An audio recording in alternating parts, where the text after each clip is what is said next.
In my humble opinion, upon reviewing all the data that I'm going to go over and reading countless articles, clips, and videos over the past week, I think this is the biggest fraud in the history of our constitutional republic is taking place right before our eyes.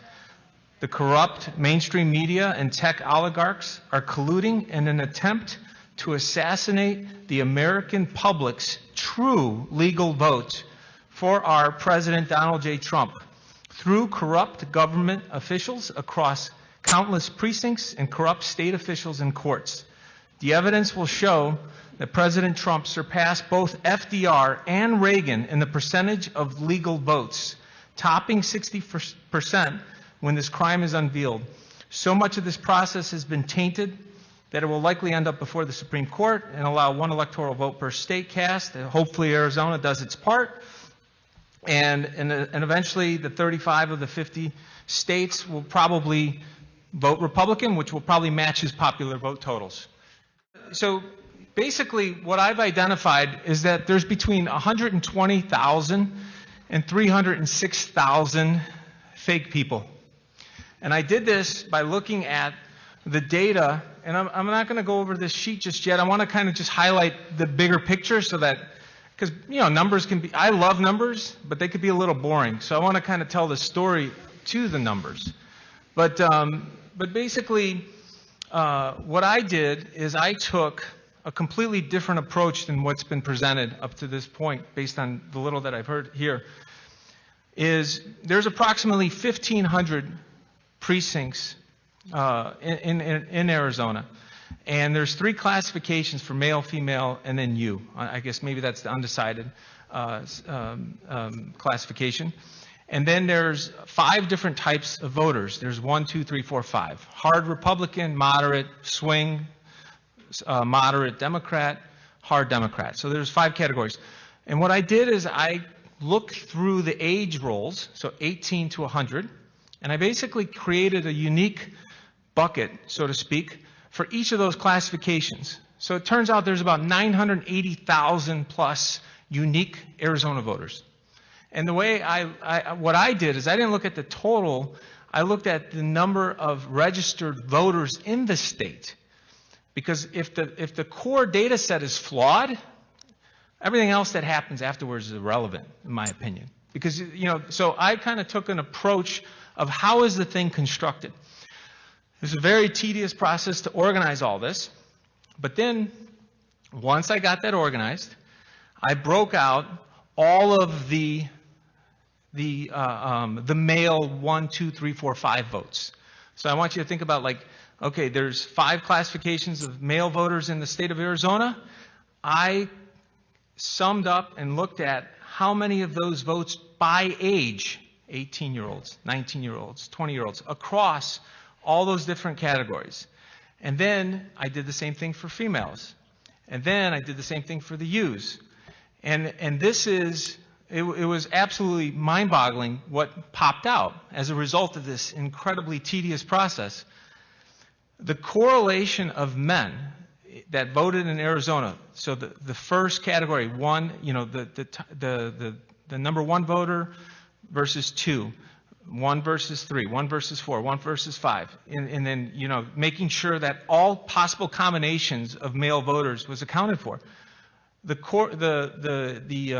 average of those correlations for male voters is approximately 63.83%.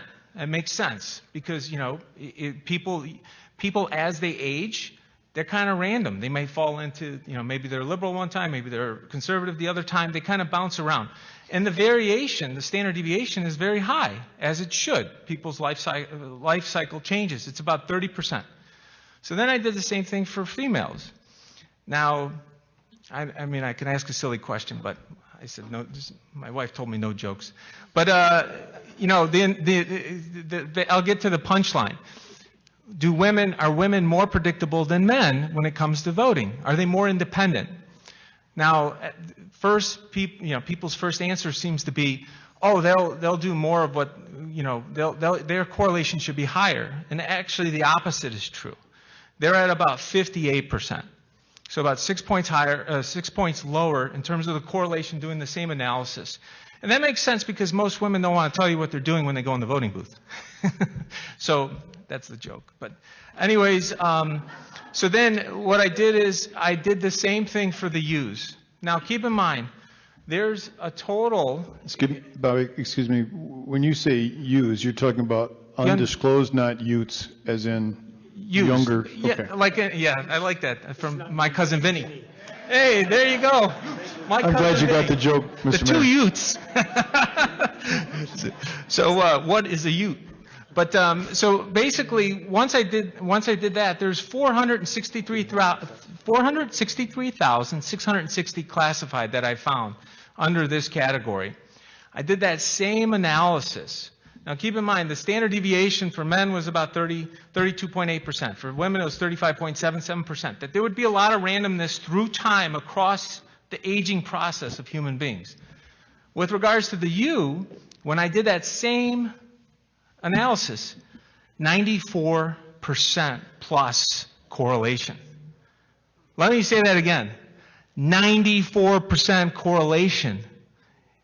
And I was like, this is insane. Like, this is like fictitious. It's like this. And now keep in mind, I came up with this by going through all 1,500 precincts and unbundling all the data age by age across their sexual, the M, F, and U, and then also what type of voter were they. So this is, and I happen to love data, so this was fun for me because I'm like, I have an idea of how they're cheating. I think they're cheating. So I'm going to test this theory out, and I'm more than happy to provide this to Mayor Giuliani. And so it was 94%. So then the next thing I did, I was like, oh, well, I want to see if something's wrong with the data. What should I do to make sure that I'm not wrong with this? Because I don't want to embarrass myself. So what I did is I took the buckets and I computed what does the distribution look like per age. So like, okay, how many, when I look at, hold on a second here. When I look at the buckets, how many U's are there in the first type of voter, second, third, fourth, fifth? And what I found is there's about 14,000 across time, 14,225, and on the type 1 Republicans. There's 122,203 type 2s, but what's fascinating is it's almost symmetrical on the type 4s. So 120,000. And I asked my son, I'm like, hey, what do you think in terms of the U's? If you're conservative, are you more likely to go unclassified or just throw that in or fill it out based on your sex? He's like, you fill it out based on your sex. So it's like, so then I looked at that data and I found that it's a bell-shaped curve. So if you looked at the ages and you went from 100 down to 18, the curve of the data is a nice bell shape. In the middle is 186,202 swing voters. The wings are 122,000 type 2, 120,000 type 4, and 14,000 type 1, and 20,000 type 5. But here's the kicker. When I'm like, okay, let's unpack each year. So the 18-year-olds, the 19-year-olds, what's that look like when I do that? And I ran a max function. So it's like, obviously 0 is the min. And then what's the maximum number of U votes in any given precinct in Arizona? So fair enough. I trade in the markets. I like to see what's the min max, what's the range. I run that number. And then I ran the correlation of the maxes versus the, hold on a second, versus what the average number of votes per age group took place, and I ran that correlation. And would you believe it? It's over 97%.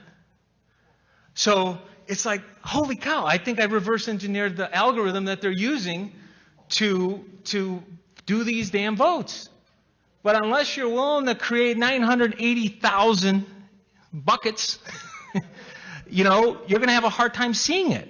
because everybody's used to doing the data, bundle it up. Only look at the type 1, look at the type 2, and this algorithm, basically what the data is showing, I think, frankly, this is a call out to our President Trump. Please, please, please do this for the entire country. I think we deserve an audit of every county in America after seeing this. And so basically, so now I'd like to go, before I even started this minutia project, that's what I call it, the minutia project. This took me over 25 hours to do. I decided, I'd like to look at metadata. So metadata, you guys should look into it if you don't know what it is. I don't want to get into a philosophical discussion about it, but metadata is, I said, okay, if I landed in Arizona, I want to understand what's been going on in Arizona before I say anything. And I pulled back, on your website, you have 22 years of election results going back to 1998. So this is what's up here. And what I did is, I think I'm using this. Is that me? Okay. So basically, what I did is I went to the census, and I pulled the census data on Arizona by each county. So I looked at 2000, I looked at 2010, I looked at the estimate for 2019, and then you can see I calculated what the annualized growth rate of each county was, and then what the growth rate was from 2000 to 2010, which is column B. Then I looked at column C, which is, what was it from 2010 to 2019, and I extrapolated the data for one more year because we don't have the 2020 results. So I kind of went through this whole process, and I did that before the minutia, and I wanted to see, okay, well, what does the census say with regards to how many people are of voting age? So if I scroll down, you could see over here, right now, for example, 27% of Apache is under the age of 18. This is, once again, I didn't use any of my own data. I used government data. So if there's a problem, take it up with the government. So basically, I computed what is the number of voters per year. Now, keep in mind, since the census doesn't come out every year, I had to fill in based on the annualized growth rate between each census and kind of adjust it accordingly, because I don't want to just spitball it. I wanted it to be tied to the math and make sure that each year filled out. So then from there, I went in and physically typed in all of the reported eligible voters each year. Because I got to tell you, Arizona does not make it easy to standardize, to pull down the data in each county. Anyways, I had to go physically do this, which is time consuming, but I thought it was extremely important for what I was asked to do. So I did that, and then I did the reported ballots cast, and then I did that each year for each of the 2-year cycles, and then I typed in the number of precincts that were reported, and then as I kind of do that, I came up with reported eligible voters as a percentage of total population. Once I did that, registered eligible voters as a percentage of voting age population. So here's where it gets interesting. So I kind of did that, and I'm like, okay, I concur with Dr. Shiva that I think voting fraud has been happening in this state and possibly nationwide much longer than the past 4 years. I'm looking at the data, and it looks as though it's going back to at least 2008.